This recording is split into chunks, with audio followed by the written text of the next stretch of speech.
केली होती. उद्या खरं तर मीटिंगचं रूपांतर मेळाव्यात झाल्यासारखं दिसतंय.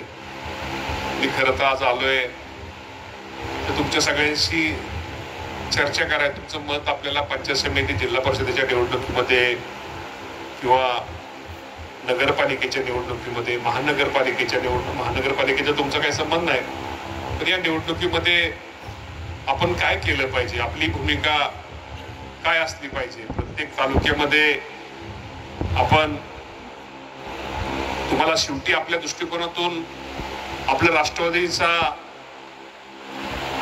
जो आपला कार्यकर्ता आहे किंवा जो आपला उमेदवार आहे तो कसा निवडून येईल यासाठी तुम्हाला तिथं खाली कुठल्या गोष्टी करणं गरजेचं. शेवटी स्थानिक परिस्थितीवर तुम्ही राजकारण करत असता, स्थानिक परिस्थिती तुम्ही फिरत असता. त्यामुळे प्रत्येकाने प्रत्येकाच्या तालुक्यातलं राजकारण, प्रत्येक तालुक्यातलं समीकरण हे वेगळे.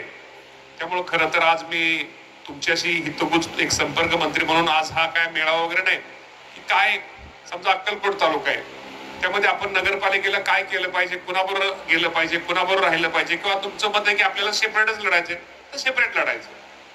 जिल्हा परिषदला अक्कलकोट तालुक्यामध्ये आपण काय केलं पाहिजे, आपली व्यूहरचना काय असली पाहिजे, पंचायत समितीला काय असली पाहिजे, किंवा ह्या बाबतीमध्ये तुमच्या सगळ्यांचं मत आपण जाणून घेण्यासाठी आलेलो आहे. शेवटी आपण महायुती म्हणून आज तरी आपण सगळेजण महायुती म्हणून सगळे सामोरं जाणार आहोत. कारण का शेवटी वरचे 3 नेते मंडळी बसल्यानंतर या तिघांच्या बाबतीमध्ये ते धोरण त्यांचं ठरणार आहे. पण आज विचार केला तर आज आपल्याला सगळ्या जागेवरती निवडणुका ह्या लढवायच्या, सगळ्या जागेवरती आपल्याला उमेदवार आपल्याला उभा राहायचंय. हे मला आजचं आपल्या पक्षाचं ते धोरण आहे. त्यामुळे तुम्ही उद्या तुम्हाला जे योग्य वाटतं ते पक्षाशी, नेत्यांशी आज तुम्ही जे काय बोलचाल, जिल्ह्याचे अध्यक्ष उमेश पाटील असतील, मामा असतील, ही सगळीच मंडळी, मी कोणाच्या मुद्दाम नावं घेत नाहीत, हा सगळा तुमचा अहवाल हा आपले नेते अजितदादा तटकरे साहेब, प्रफुल्लभाई पटेल साहेब या सगळ्यांकडे तुमचा अहवाल हा मी सादर करणार आहे. आणि मी तुम्हाला प्रामाणिकपणे सांगतो, तुमचा अहवाल सादर करताना तुम्हाला काय वाटतं आणि तुम्हाला जे वाटतं आणि तुम्ही हे केल्यानंतर त्यामध्ये पक्षाची ताकद वाढणार आहे, पक्षाचं त्यामध्ये सीट्स वाढणार आहेत, हे तुम्ही तुमचं बिनधास्त तुम्ही त्या बाबतीमध्ये खुलेपणाने तुम्ही ती पक्षाशी चर्चा किंवा पक्षाशी अहवाल पक्षाच्या अध्यक्षांकडे द्या. त्याप्रमाणे पक्ष निर्णय घेईल. परंतु आज मात्र आपल्या सगळ्याच जागेवरती आपल्या सगळ्यांना निवडणूक लढवायची असल्यामुळं निश्चित प्रकारे आज हा आपण बंधूंनो हे घेतलेला आहे. तुम्हाला सगळ्यांना माहिती आहे की आज राज्यातला, तुम्हाला जिल्ह्यातला जो अल्पसंख्याक समाज आहे, अल्पसंख्याक समाज तुम्हा सर्वांना माहिती आहे की आज आपल्या अल्पसंख्याक समाजाचं, विशेषतः मुस्लिम समाजाचं आपल्या राष्ट्रवादी पक्ष अजितदादा पवार साहेबांकडे अकल हा प्रत्येक ठिकाणी वाढलेला आहे. अजितदादा पवार साहेबांवरती त्यांचा विश्वास यासाठी निर्माण झालेला आहे की दादा ज्या वेळेस आज आपण नेहमी म्हणतो हिंदू मुस्लिम आम्ही सगळे भाई आहोत, आमच्या सगळ्यांचं रक्त हे लाल आहे, हे नुसतं म्हणण्यापेक्षा ज्या वेळेस एखादा नेता चुकीचं वक्तव्य मुस्लिम बांधवाबद्दल करतो, त्याला त्या कुणी चुकीचं मुस्लिम बांधवाबद्दल बोलतो, त्याला परखडपणे उत्तर देणारा महाराष्ट्रामध्ये एकच नेता आहे, त्याचं नाव अजितदादा पवार साहेब आहे. हे मुस्लिम समाजाने हे जाणलंय, त्यामुळे मुस्लिम समाज आपल्याकडे वाढलेला आहे. तुम्ही सुद्धा माझ्या राष्ट्रवादी काँग्रेस पक्षाच्या कार्यकर्त्याला या निमित्ताने विनंती करायची, तुम्ही सुद्धा हे समाज बांधव पक्षाकडे कसे बांधले जातील, पक्षाकडे कसे आकर्षित होतील. मागच्या वेळेस काय गोष्टी घडल्या, टिंबटिंब खूप चांगला आहे, पण टिंबटिंब पक्षाचा पाठिंबा आहे, त्यामुळे त्याचा फटका आपल्या सगळ्यांना बंधूंनो बसलेला आहे. परंतु निश्चित प्रकारे या निमित्तानं मला तुम्हाला सगळ्यांना सांगायचंय की मुस्लिम बांधवांना कसं तुमच्याशी जोडलं जाईल. आणि एक नेहमी सगळ्यांना सांगा की आमचा पक्ष हा फुले शाहू आंबेडकरांच्या विचारावरती चालणारा पक्ष आहे, त्यांचा विचार मानणार आहे. आम्ही कधीही जातीभेद, आम्ही कधीही असा धर्मभेद आम्ही करत नाही. शेवटी आम्ही सगळे सारखेच आहोत, आम्ही सगळे माणूस म्हणून जगण्याचा अधिकार आम्हा सर्वांना आहे. डॉक्टर बाबासाहेब आंबेडकरांचं संविधानाच्या ह्याच्याप्रमाणे आम्ही चालणारी माणसं आहे, हे आपण प्रत्येकाला सांगितलं पाहिजे. मागासवर्गीय समाज असेल, अल्पसंख्याक समाज असेल, हे छोटे छोटे समाज, मी मुद्दाम सगळ्याची नावं घेत नाही, या समाजाला जोडण्याचं काम, या समाजामध्ये करण्याचं काम आपण सर्वांनी हे केलं पाहिजे. आणि काय होतं, आपले लोक, आपला एक समाज असतो, पक्षाने केलं पाहिजे, त्यांनी केलं पाहिजे. शेवटी ज्याला उभा राहायचंय ज्याला उभा राहायचं, ज्याला निवडणूक लढवायची, त्यांनी बाबांनो ही रडवून पक्षाने मला काय दिलं नाही, कुणी काय दिलं नाही, नेत्याने मला बघितलंच नाही, नेत्याने काय दिलं, हे जरी खरं असलं, शेवटी आपल्या सुद्धा आपली स्वतःची ताकद आपल्या भागामध्ये, आपल्या गावामध्ये तयार करण्यासाठी आपल्याला निवडणुका ह्या लढवाव्याच लागतात, निवडून हे यावंच लागतं. त्यातनं परत आपली ताकद तयार होते, त्यातनं आपल्या नेत्याकडे आपली कामं, आपल्या भागाचा विकास, आपल्या परिसराचा विकास हा आपल्याला बंधूंनो करता येतो. त्यामुळे सगळंच आपण जर म्हणलं की आपण पक्षच करल, उमेश पाटील किंवा काय करल, ह्या गोष्टी तुम्हीच तुमचं हे विचार केलं पाहिजे. आज आमच्या साठेताई किंवा आमच्या महिला अध्यक्ष आहेत, शेवटी तुम्हाला तुमच्या नगरपालिका तुमच्यासाठी तुम्हाला आखणी करावं लागणार आहे. शेवटी जर ह्यातनं तुम्हाला यश जर मिळालं तर उद्या तुमच्या भागामध्ये विकास, तुमच्या भागामध्ये योजना शेवटी त्या प्रमुखाला विचारावंच लागतं, झेडपीच्या सदस्याला विचारावंच लागतं, पंचायत समिती सदस्याला विचारावंच लागतं, नगरपालिकेच्या नगराध्यक्षाला विचारावंच लागतं, त्या भागातली कामं करायची म्हणल्यानंतर नगरसेवकांना विचारावंच लागतं. त्यामुळे तुम्ही तुमची पहिली ताकद तयार लोकांमध्ये जा. पक्ष उद्या काय निर्णय घ्यायचा तो नंतर निर्णय तो त्यांचा वरच्या पातळीवरती होऊ द्या. तुम्ही तुमचं स्वतःच गावात, आज मी सहज इंदापूरला होतो मामा, मला काल मावळला होतो, जे नगरसेवक इच्छुक आहेत ते मला कुणी काय तसलं गिफ्ट देत होतं, म्हणजे ते मतदारसंघात वाटत होते, पण त्यातलं एक मला देत होतं, कुणी गिफ्ट देत होतं. आता इंदापूर मध्ये आलो तसलं ते भांड्याचा बारका सेट सगळ्यांना ते देत होतं. त्यातनं देण्याचा उद्देश ते काय मी म्हणून ते काय नाही, शेवटी त्यांना त्यांच्या स्वतःच अस्तित्व पण तयार करायचे. मी आज काय होतं आपलं पक्षाचं नाही ते ठीक आहे, पक्ष वगैरे असलं आणि तुम्हाला मी आज सांगतो विकास वगैरे होत असतो, सगळं विकासावान निधीच नाही, हे निधी सोडून द्या. निधी जर असं तर लोकसभेमध्ये आपल्या सगळ्या जागा 48 जागा निवडून यायला पाहिजे होत्या, परंतु शेवटी त्या भागातल्या परिस्थितीवर तुम्ही लोकात जा. मगाशी उमेश पाटील सांगत होते आरोग्याचं काम, कल्याणराव काळे साहेब सांगत होते, कुणी विचार कधी केलाय का? आरोग्याच्या सरकारच्या अनेक योजना आहेत आणि लोकांना गरज असते, आरोग्याची गरज असते. तुम्ही कधी माहितीच घेत नाही, बघतच नाही. तुम्ही जा, योजना लोकांना द्या, गरीब माणसाचं काम करा, गरीब माणसाचं काम करा. त्या आरोग्याच्या योजना आहेत, त्या गरीब माणसाला शेवटी आपल्या अडचणीच्या काळात जी माणसं आपल्याला मदत करतात, जी सहकार्य करतात, ती माणसं आयुष्यभर जोडली जातात. आरोग्याच्या ज्या योजना आहेत, धर्मादायाच्या योजना आहेत, त्या योजनेमध्ये त्या तुमच्या भागातल्या, तुमच्या वार्डातल्या, तुमच्या पंचायत समिती गणातल्या, तुमच्या झेडपीच्या गणातल्या आपण किती लोकांना त्याचा लाभ दिला, त्या लोकांना किती मदत केली, त्या लोकांना किती सहकार्य केलं, याच्यावरती सुद्धा बरेचसे गणित अवलंबून असतात. अजून तुम्हाला वेळ आहे, अजून लोकांकडे जा, लोकांच्या सुखदुःखामध्ये जा. लोकांना सुखदुःखामध्ये गेलेलं खूप आवडतं, कदाचित सुखामध्ये लोक विसरतील, पण दुःखाच्या काळामध्ये आपण तिथं जाऊन बसलो, त्यांना दिसतंय एक लोकांना आधार दिला, त्या दुःखाच्या काळामध्ये तिथं जरा शेवटी हा एक वेगळ्या प्रकारचं एक नातं तयार होतं. सुखाच्या काळामध्ये, दुःखाच्या काळामध्ये हे नातं तयार होतं.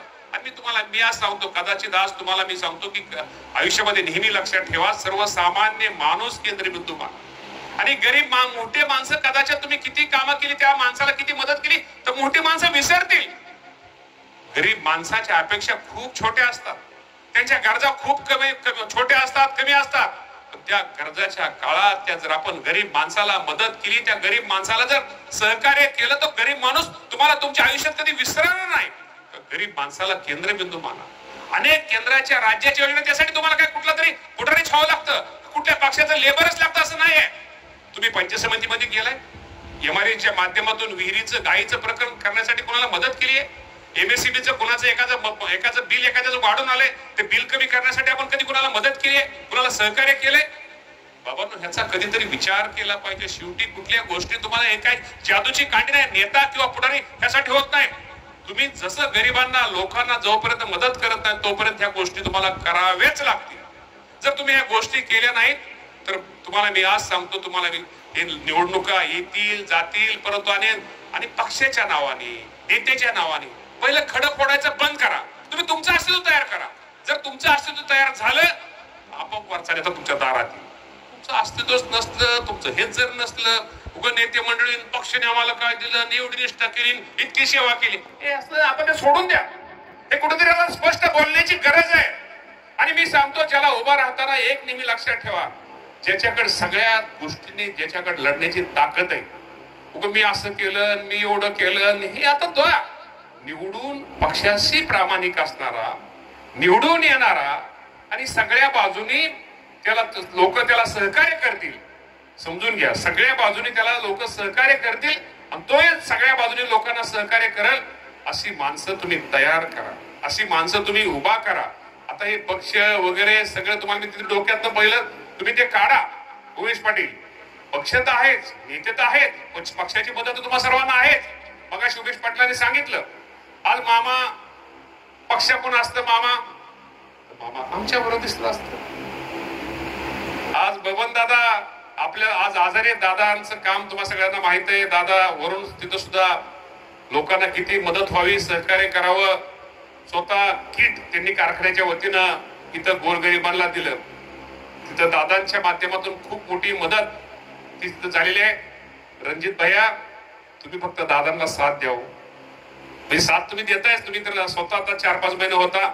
शेवटी जुनी माणसं त्यातनं विचार काय होतं लोकांना, आता काय होतं मी पाहिलं लोकांना आपल्यापेक्षा बाहेरच्यांचं लई जास्त चांगलं दिसतं.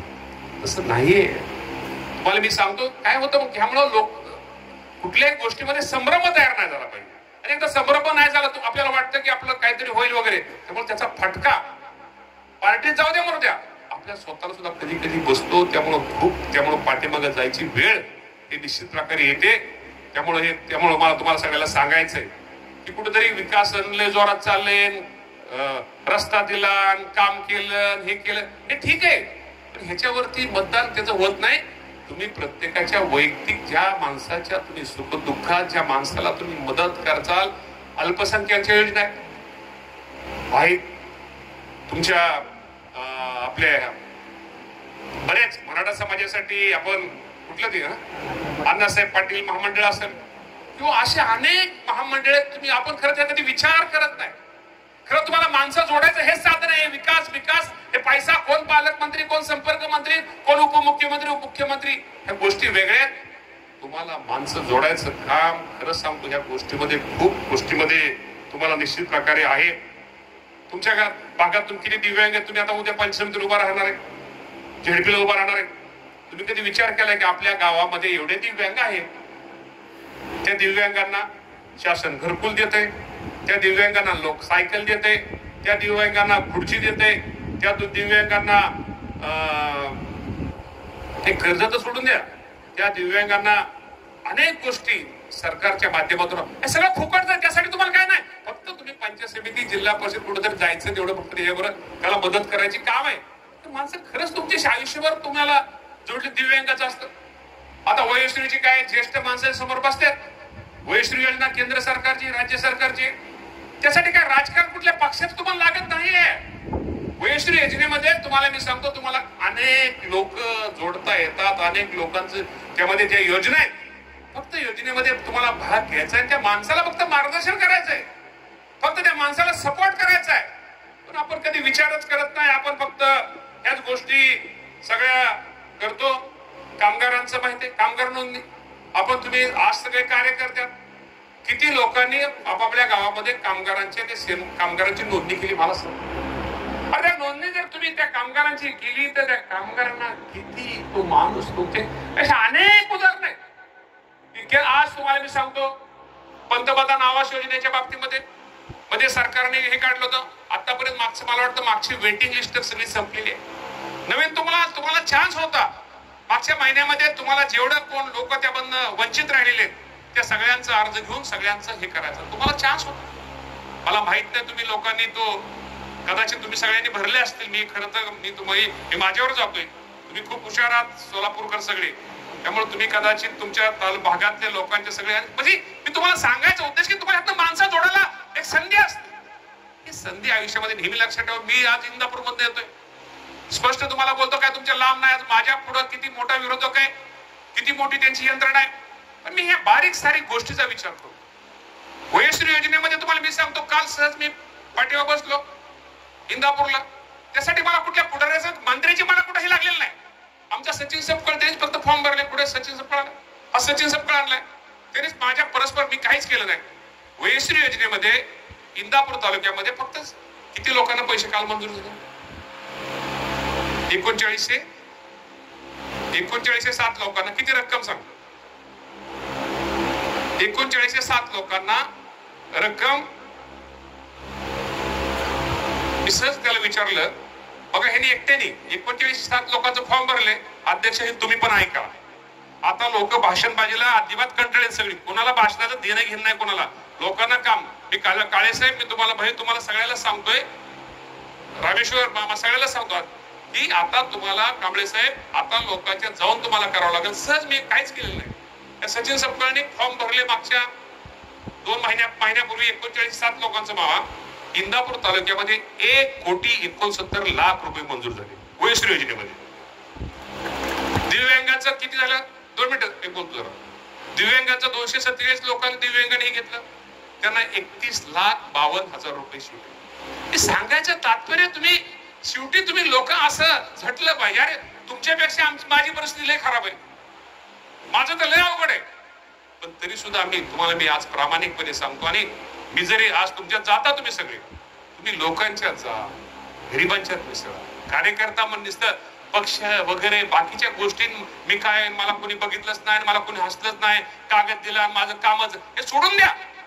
आता तुम्हाला 15 दिवसांनी तुमची निवडणूक लागेल आणि तुमच्यात संभ्रम ठेवू नका. इकडं जर केलं तुम्हाला त्रास होईल. तुम्हाला लोक पण याचा अर्थ तुम्ही जर असं करता, तुमची पण खालची लोक घेत का एवढी वेडी राहिलेली नाहीये. खालची लोक पण खूप हुशार आहेत आता. खालच्या लोकांना तुम्ही आपल्याला लोकांना घरीच धरून करू नका. पूर्वीची गोष्ट वेगळी होतं.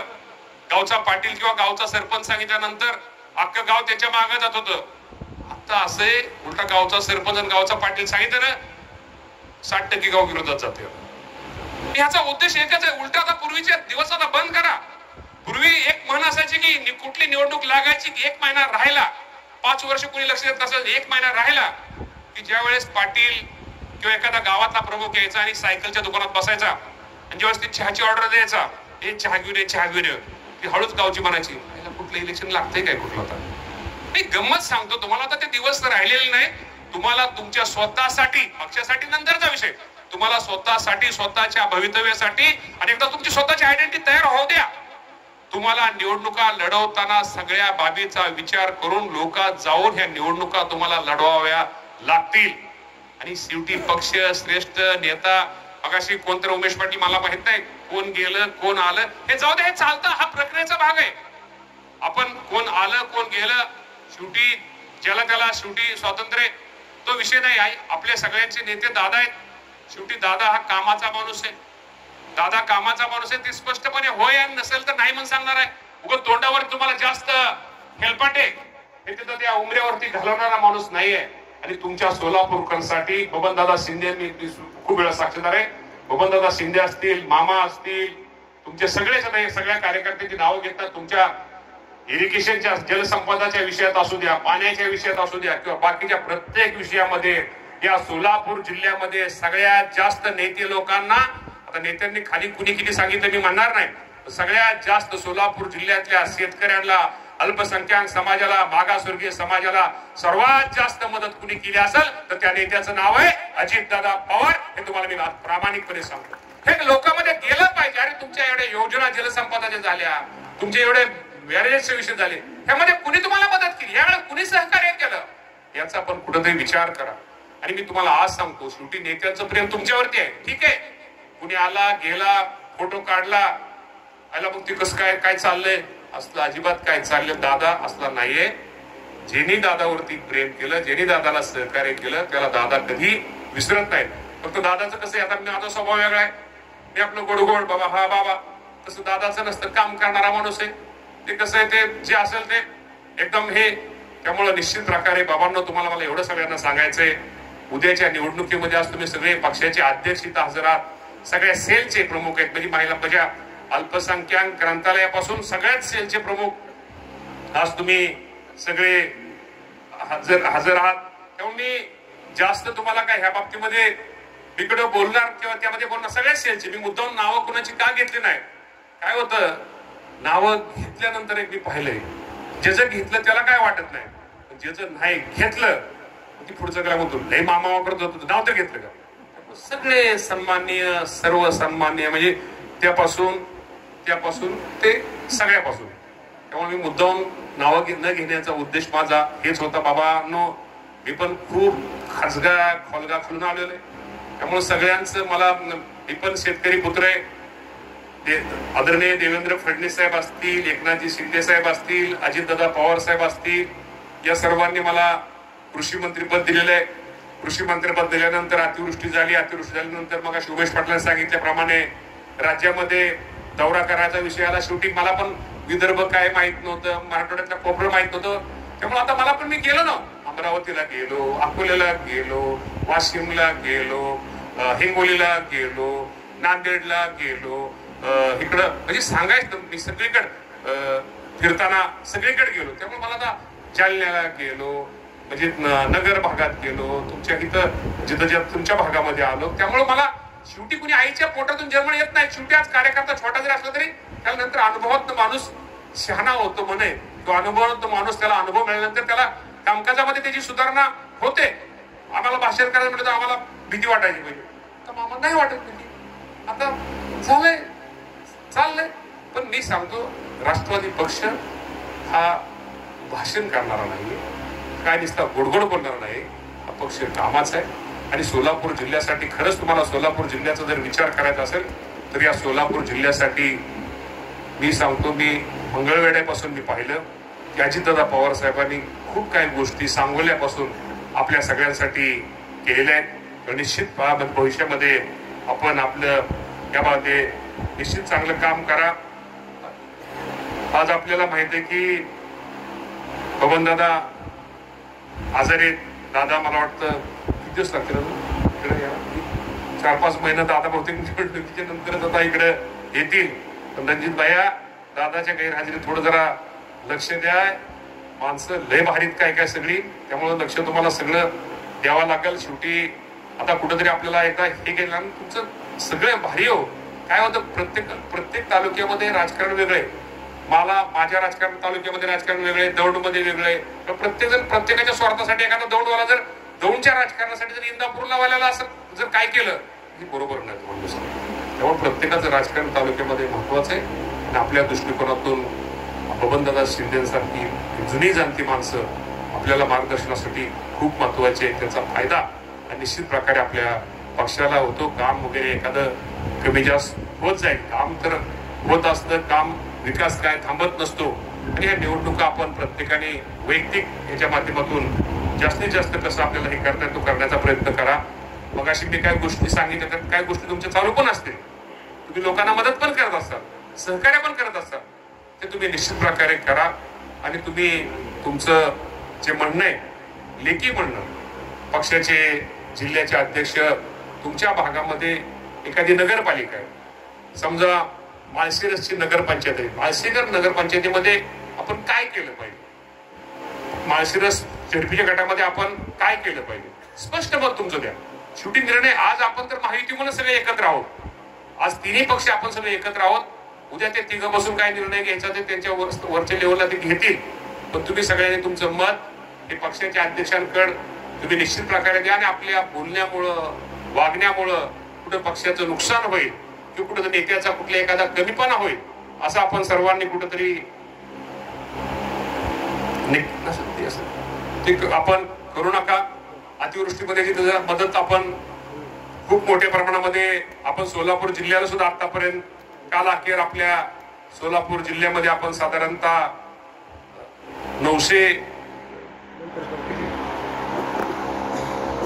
927 कोटी रुपये, पहिले 60 कोटी ऑगस्ट महिन्याने 867 कोटी 927 कोटी रुपये आपण बंधून तिथं हे केलेलं आहे. त्यामुळं बाकी अजून रक्कम मोहोळ तालुक्यातल्या अक्कलकोटमध्ये काय राहिलेली आहे. त्यामुळं अजून काय होतंय, आपण पूर्वी 2 हेक्टर होतं, आता 3 हेक्टर केलेलं आहे. परत अजून दुसरी वेगळी त्याची यादी ही निश्चित 3 हेक्टरची आपली येणार आहे. त्यामुळे सोलापूरकरांनो, शेतकऱ्यांना तुम्ही एक आधार द्या. ज्या शेतकऱ्यांचं नुकसान पाहिलं तर खरंच हे दुःख इतकं न पाहिजे, इतकं परमेश्वराने पण इतकं क्रूर होऊ नये, इतकं नुकसान माझ्या सोलापूर जिल्ह्यातलं या अतिवृष्टीमुळे झालेलं आहे. आणि या नुकसानाच्या शेतकऱ्याला कुठेतरी एक सहकार्याची भूमिका मुख्यमंत्री, दोन्ही उपमुख्यमंत्री या सर्वांनी घेतलेले आहे. जे पॅकेज जाहीर केलेले आहे त्या पॅकेजचा एक भाग म्हणून साधारणतः 927 कोटी रुपये आपल्या सोलापूर जिल्ह्याला जी आर निघालेला आहे. अजूनही आपले बाकीच्या गोष्टी आपण त्यांच्याकडून येणार. मी आपल्या माध्यमातून तुम्ही सर्वांनी शेतकऱ्याला एकच सांगा, अतिवृष्टी काळामध्ये ज्या ज्या शेतकऱ्यांचं नुकसान झालेलं आहे त्या नुकसान भरपाईचे ज्यांचं पंचनामे जे आहेत ते सगळे पैसे त्यांना येणाऱ्या काळामध्ये थोड्या दिवसात मिळतील. आणि पंचनामे का झाले नाहीत, उशीर का लागतोय, तर जे केंद्र सरकारकडे आपल्याला जे पंचनाम्याची माहिती द्यायची असते केंद्र राज्यामध्ये आपण खालीवर करू शकतो, पण केंद्रातली माहिती आपल्याला अचूक द्यावी लागते. त्यामध्ये जर आपण जर माहिती अचूक नाही दिली तर परत आपल्याला फेरफार करतात. त्यामुळे थोडा उशीर हा पंचनाम्याला लागलेला आहे, पण बऱ्यापैकी 60-70% काम ते पूर्ण झालेलं आहे. उद्या सगळे पंचनाम्याचं काम पूर्ण अहवाल प्राप्त झाल्यानंतर जे सरकारने पॅकेज जाहीर केलेले त्या पॅकेज आपण सगळे देणार आहोत. आपल्या सगळ्यांना हे पण सांगितलं पाहिजे, कृषी खात्याच्या माध्यमातून यांत्रिकीकरणाचं तुम्ही सांगा किती जणांना ट्रॅक्टर लागले, ट्रॅक्टर किती जणांना लागले, यांत्रिकीकरणाचे किती, दुसरे कुठे कुठे लागले, यातला कोण 33 लाख जे शेतकरी आहेत. एवढं कधी या राज्यामध्ये यापूर्वी कधी झालं होतं कुठे माहिती का तुमची? म्हणजे तुम्ही 50 वर्षामध्ये 50 स्कीम सुरू झाल्यानंतर इतकं मोठं शेतकऱ्याला देण्याचं काम या माहितीच्या सरकारने, मुख्यमंत्री, दोन्ही उपमुख्यमंत्री, थोडं नाव शिल्लक राहिलं तर कृषी मंत्र्याचं पण नाव घ्या. त्यामुळं हे सर्वांनी दिलेलं. मी शेवटी आम्ही शेतकऱ्याची मुलं आहोत. मी पण शेतकऱ्याचा एक मुलगा आहे. मी शेतकऱ्याचा मुलगा. शेतकऱ्याचं दुःख काय, शेतकऱ्याच्या अडचणी काय, शेतकऱ्यांचे प्रश्न काय, कुठले निर्णय शेतकऱ्याच्या दृष्टीने हिताचे आहेत याची जाण असणारे आम्ही सगळीच मंडळी असल्यामुळं येणाऱ्या भविष्य काळामध्ये तुम्ही हे मी तुम्हाला काय सांगतोय हे तुम्ही लोकांना सांगा. आणि एक सांगतो, हा जमाना मार्केटिंगचा आहे. तुम्ही जर असंच गप बसला तर तुम्हाला कुणी विचारलं नाही. तुम्हाला तुम्ही जे काम करता त्याचं थोडं थोडं काही गोष्टी लोकांना सांगावेच लागतील, लोकांना पटवून द्यावेच लागतील. राज्य सरकार तुमच्यासाठी काय करतंय, राज्याचे मुख्यमंत्री, दोन्ही उपमुख्यमंत्री, विशेषतः अजितदादा पवार साहेब हे माझ्या मुस्लिम बांधवांसाठी काय करतायत, मुस्लिम बांधवांसाठी खूप मोठ्या नेत्यांना एका मिनिटात त्यांनी स्टेटमेंट दिल्यानंतर कुणी उत्तर दिलं, त्याला कुणी आडवं लावलं, हे पण माझ्या मुस्लिम बांधवांना तुम्ही सगळ्यांना हे सांगितलंच पाहिजे. हे सुद्धा आजच्या कार्यक्रमाच्या निमित्तानं तुम्हा सर्वांना निश्चित प्रकारे सांगतो.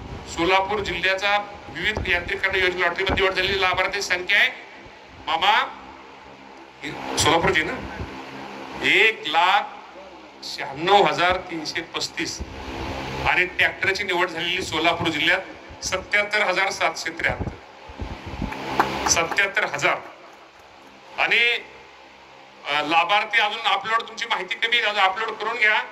आणि हार्वेस्टरचे मला वाटतं हार्वेस्टर तुमचे आता मी काही जास्त मी तुम्हाला सांगायचं तात्पर्य एवढं की तुम्ही लोकांना सांगा. कृषी अवजारांची संख्या आहे 3,376. परत इकडे ह्याचं नाही काय ना हार्वेस्टरचं, बाकी एक तर बारके छोटे हार्वेस्टरचं ठीक आहे.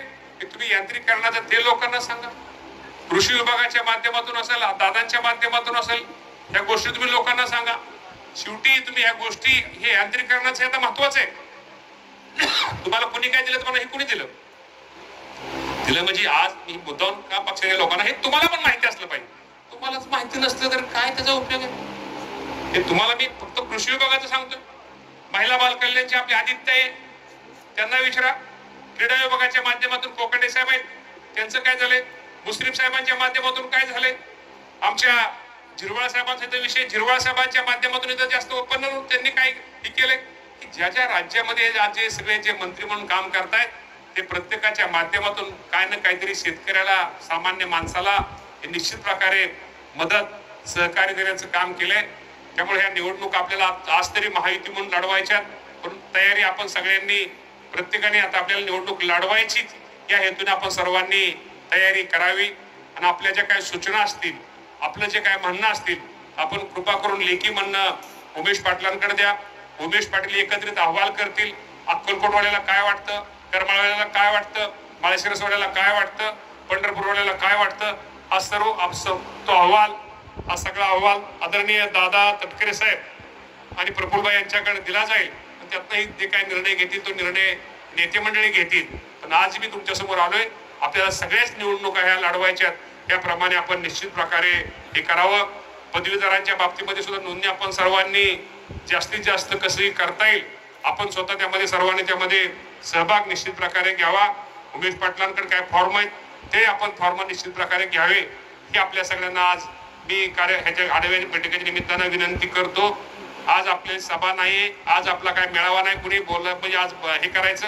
फक्त मी पक्षाच्या वतीनं तुम्हाला फक्त काय तुमच्याकडून काय अपेक्षा आहेत त्या फक्त व्यक्त करण्यासाठी आलो. त्यामुळे तुम्ही आता जास्त हे करण्यापेक्षा बोलण्यापेक्षा तुम्हाला प्रत्येक नगरपालिकेची निवडणूक आहे, झेडपीची निवडणूक प्रत्येक तालुक्यातल्या प्रत्येकाने तो अहवाल तो सगळ्यांनी उमेश पाटलांकडे द्यावा.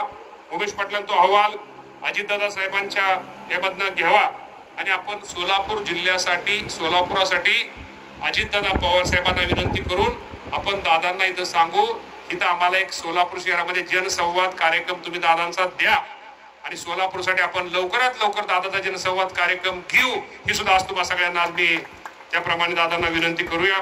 आपण मामा तुम्ही खरं तर तुम्हाला फोन केला तुम्ही खूप व्यवस्था चांगली केली. थोडा वास पण येतोय आम्हाला, म्हणजे आबा वास पण येतोय.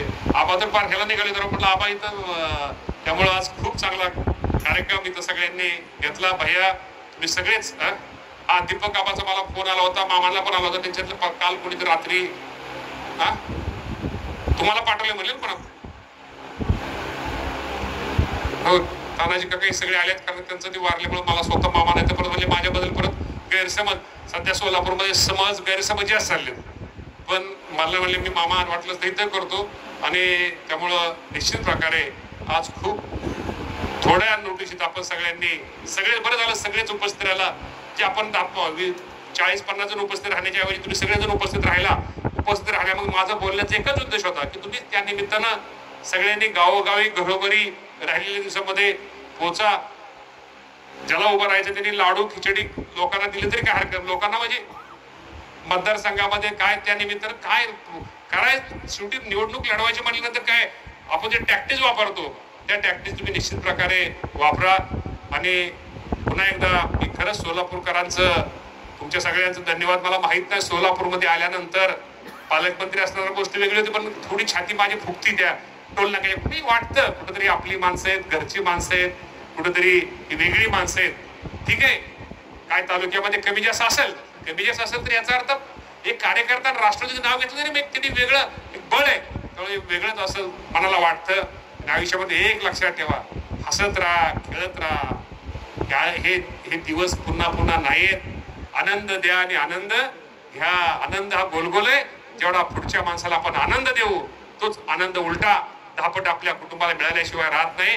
त्यामुळे लय टेन्शन तक माझं काय व्हायचं, तिकडे पक्षाचं काय व्हायचं, नेत्याचं काय व्हायचं, दिल्लीत काय चाललंय, मुंबईत काय चाललंय, तिकडे जाऊ द्या. आपलं बघा. स्वतःला जर उभा राहायचं आणि स्वतःची तयारी करा. जा एखाद्या आमच्या पारधी समाजाची 10 मतं असतील, 10 मताची वस्ती लांब आहे, तिकडं कुठं तर खोरकाट त्याला रस्ता नाही आणि जा त्या वस्तीवरती माणसं तुमची कायमची होतील. हेच माझं सूत्र आहे निवडणुकीचं. त्यामुळं तुम्हाला मी सांगतो जा ह्या माणसाला सुद्धा तुम्ही सोडू नका. ह्या माणसाकडे तुम्ही जा आणि जाऊन ह्या प्रयत्न करा. खूप चांगला मामा तुम्ही थोड्या दिवसामध्ये चिरंजीव कुठे दोघा बापल्या तुमच्या दोघांचं पण निश्चित प्रकारे मी आभार मानतो की शॉर्ट नोटीस मध्ये. तर मामांना आम्ही फक्त 50 लोक सांगितली होती म्हणजे प्रमुख हे अध्यक्ष फक्त अध्यक्ष. बाकी मला संजय पाटलाचा फोन आला म्हणले अध्यक्षांनाच फक्त बोलले आपले भीमानगरचे तुमचे. ते म्हणले नाही म्हणलं अध्यक्षांनाच बोलले. म्हणलं परत मी कुठं हे करू म्हणलं. त्यांचा फोन आला म्हणलं काय अडचण नाही. तर म्हणले ठीक आहे म्हणले मामा तुमची शॉर्ट मिटिंग आहे. असू द्या शॉर्ट मिटिंगची आपली मोठी मिटिंग झाली. अक्कलकोट बरं आहे ना, असू द्या कमाई लेकिन जोर से रहेंगे. त्यामुळं काय काळजी करू नका. त्यामुळं आज खूप चांगला कार्यक्रम. मिसेसची तब्येत बरी का? हा बरी आहे ना. त्यामुळं असली हाडाची कार्यकर्ते खूप दिवसापासून मिळवते. फार आपलं कमी तिथं शेवटी माणसं जीवाभावाची येतो आपली माणसं. त्यामुळे अशी माणसं बघितल्यानंतर निश्चित प्रकारे त्या बाबतीत. आणि आता विकास कामं तुम्ही नगराध्यक्ष झाल्यानंतर, तुम्ही नगरसेवक झाल्यानंतर, तुम्ही जेडपीचे सदस्य झाल्यानंतर, तुम्ही पंचायत सदस्य झाल्यानंतर मग सांगा आता विकास कामं याच्यावर तुम्ही आता काय लगेच कुठलं काय होणार नाही आणि ते काम आपण नंतर करू. आपल्याला आता राज्याच्या तिजोरीच्या चावी त्याच्याकडे थोडं थांबा. फक्त थोडं काय गोष्टीमध्ये ते आपल्याला नंतर आपण त्या सगळ्या गोष्टी करू. आता कुणी पत्र दिलं काय दिलं त्यामध्ये काय खरं नसतं. त्यामुळं तुम्ही ह्या गोष्टी निश्चित प्रकारे लक्षात ठेवा आणि येणाऱ्या पंचायत समितीच्या, जिल्हा परिषदेच्या, नगरपालिकेच्या, नगरपंचायतीच्या आणि महानगरपालिकेच्या निवडणुकीमध्ये राष्ट्रवादी काँग्रेस पक्षाचा झेंडा फडकवा ही आपल्या सगळ्यांना विनंती करतो. थांबतो आणि धन्यवाद. जय हिंद, जय महाराष्ट्र.